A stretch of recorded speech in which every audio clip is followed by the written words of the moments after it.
Ahoj. A dneska, áno, samozrejme, ostaneme stále u justičných zločinov. Dneska chcem sa presunúť trošku inde, do Bratislava 4 a pozdravať sudkyňu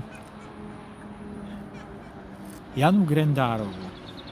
A chcem sa opýtať toľko, ako dobre sa jej spí, keď vlastne odsúdila miesto páchateľov zločinu, obeť trestnej činnosti, a pritom o tom vedela, lebo tak krásne sa triasla, že to ako nebolo možné.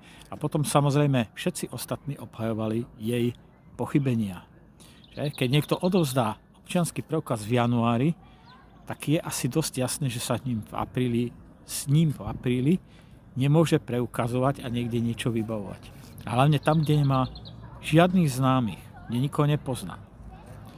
A je sa potreba opýtať pani Garkinkovovej, čo robila v tej banke, ako tú banku tunelovala aj s celou svojou partiou.